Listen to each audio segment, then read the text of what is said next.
Good morning everyone, this Sarvagya, gate AR 152।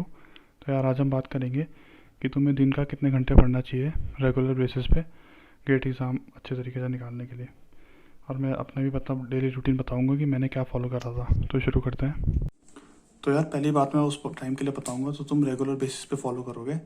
मतलब आखिरी के 2-3 महीने से पहले, जब तक तुम अपनी प्रिपरेशन कर रहे हो, तुम्हारा सिलेबस पूरा नहीं हुआ है, उस हिसाब से कैसा पढ़ना चाहिए उसके बाद पहली बात करेंगे। फिर बाद में बात करेंगे आखिरी 3 महीने के बारे में। तो शुरू करते हैं। यार अगर तुम्हें नॉर्मल रेगुलर डेज की बात करें तो मिनिमम 7 to 8 आवर्स डेली तो तुम्हें पढ़ना ही पड़ेगा। मतलब अगर बहुत ही ज़्यादा एक्स्ट्रा ऑर्डिनरी बच्चा है कोई, तो वो भी 4-5-5-6 घंटे पढ़ के निकाल सकता है। लेकिन अगर बात करें एक एवरेज बच्चे की, तो मतलब यार 7 से 8 घंटे तो पढ़ना ही पड़ेगा तुम्हें, क्योंकि इतने सारे 12-13 सब्जेक्ट तुम्हारे हैं, इतने सारे सब्जेक्ट का डब करना है, तो टाइम तो लगेगा। तो ऐसा कुछ है, जैसे मेरा रूटीन भी ये था, तो मैं मतलब 9-9.5 घंटे में पढ़ता था। स्टार्ट मैंने करा था 7 कुछ घंटे से, फिर धीरे धीरे बढ़ते गया 7 से 8, 8 से 9, 9 साढ़े 9 तक पहुँच गया था। तो ऐसा कुछ था मेरा रूटीन। जैसे सुबह में पढ़ता था तो सुबह ही अपना हो जाता था 4 से 4.5-5 घंटे के आसपास, और शाम को 4-4.5 घंटे हो जाता था। तो मतलब 9-9.5 घंटे डेली का ऐसे ही हो जाता था नॉर्मल बेसिस के हिसाब से। तो यार अब बात करेंगे हम लास्ट के 2-3 महीने, जब तुम्हें बचेंगे, जब तुम्हारा पूरा सिलेबस खत्म हो चुका होगा और तुम रिवीजन वगैरह कर रहे होंगे, प्रैक्टिस वगैरह कुछ उसकी, तो उस हिसाब से उस टाइम में तुम कितना पढ़ सकते हो। मतलब ऐसा होता है कि यार आखिरी के जो 2-3 महीने रहते हैं ना, वो तुम्हारा एक पीक टाइम रहता है। मतलब उस टाइम तुम जितना जोर डालोगे ना, उतना ज़्यादा अच्छे रिजल्ट निकल सकते हैं। तो आखिरी के 2-3 महीने में सारे बच्चे जितना जोर है उतना पूरा लगा देते हैं, ताकि बेस्ट से बेस्ट रिजल्ट मिल पाए उसमें। तो इसकी बात करते हैं हम। अब यार जो आखिरी के 2-3 महीने रहते हैं ना, उसमें तुम बच्चे जो होते हैं वो कम से कम यार 10-12 घंटे 14 घंटे तक पहुंच जाते हैं। क्योंकि यार अब ऐसा होता है ना कि जब लास्ट के 2-3 महीने रहते हैं, तो ज़्यादातर बच्चे तो गेट देते हैं, वो तुम्हारे फाइनल ईयर के रहते हैं। और फाइनल ईयर में आखिरी के 2-3 महीने में केवल बस एग्ज़ाम रह चुका होता है, क्योंकि प्लेसमेंट वेसमेंट सब खत्म हो चुकी होती है और काफ़ी फ्री टाइम होता है। तो उस समय तो जित बहुत बच्चे को काफ़ी टाइम होता है, और पूरा टाइम वो गेट की प्रिपरेशन के लिए लगा देते हैं। जैसे ये मेरा रूटीन है, तो मैं सुबह, जैसे मैं गिनती की कि मैं केवल 6 घंटे सोता था, और उस हिसाब से फिर मैं 6 बजे सुबह उठ के 9:30 तक पढ़ता था, तो 3.5 घंटे ये हो रहे। और अपने 10:30 से 2 बजे तक, तो 3.5 ये मिलाकर 7 घंटे तो ये हो रहे थे। एंड शाम को मैं अपना इवनिंग में 3 से 6, फिर 7 से 9, 10 से 12, थोड़े थोड़े बीच में आधा 1 घंटे का ब्रेक लेकर फिर ये करता था। तो ये भी टोटल मिलाकर 7 आवर्स हो जा रहे थे। अब ऐसा होता है यार जब तुम्हारे पे आखिरी के 2-3 महीने रहेंगे, तो तुम्हारे पे तुम्हारा शेड्यूल और एडमिट कार्ड आ चुका होगा, और उसमें तुम्हारे पे लिखा होगा कि तुम्हारा एग्ज़ाम जो है वो कितने बजे से कितने बजे तक होगा। जैसे मेरा एग्ज़ाम था, तो लिखा था कि 3 से लेकर 6 बजे तक मेरा एग्ज़ाम होगा।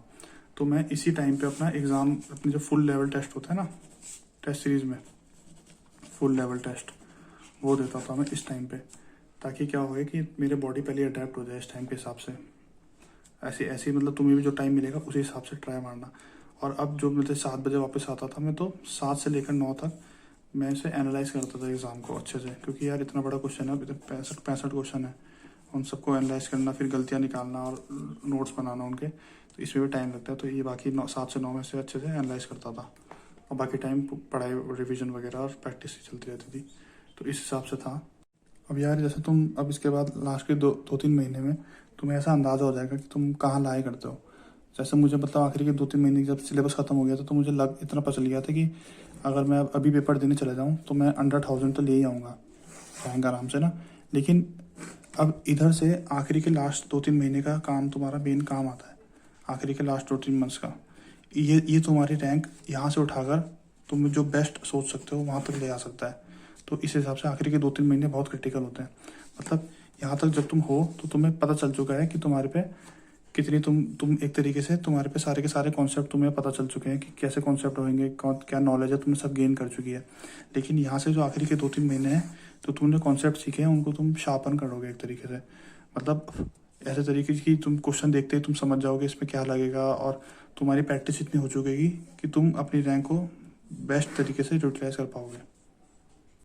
तो यार बस फाइनली ये बोलूँगा कि मैंने जो रूटीन बनाया है, ऐसा नहीं कि यही कॉपी करना है अपना, मतलब से जो तुम्हें अपने हिसाब से रूटीन समझ आता है, अपनी बॉडी के हिसाब से जो तुम्हें सूट करता है, वैसा रूटीन बनाओ और पूरी मेहनत लगा दो। तो मतलब मेरा ये रहेगा एडवाइस कि ज़्यादा से ज़्यादा अक्टूबर के मंथ तक तुम सिलेबस अपना फिनिश करने की कोशिश करो, ठीक है। अब अक्टूबर के बाद क्या है, नवंबर में, नवंबर से लेकर मिड ऑफ दिसंबर तक अच्छे तरीके से रिवीजन करो, भयंकर तरीके से। मतलब ऐसा हो जाए कि एक बार, दो बार, तीन बार, जितनी बार रिवीजन हो सके।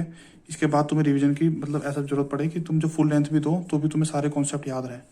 तो ये इतने टाइम में तुम अच्छे से रिवीजन ख़त्म कर चुके होंगे।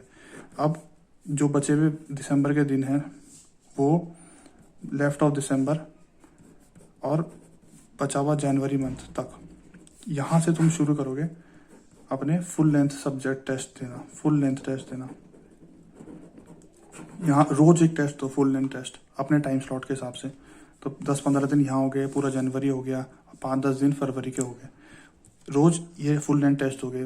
मतलब जो तुम फाइनल एग्जाम का डे होगा उससे एक हफ्ते पहले तक, आखिरी के एक हफ्ते के रूटीन अलग होता है, वो बाद में बताऊंगा।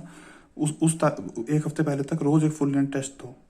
इससे तुम क्या होगा कि तुम्हारा पूरे तरीके से रिवीजन होगा अच्छे तरीके से, और उसको अच्छे से एनालाइज करो, गलतियां नोट करो।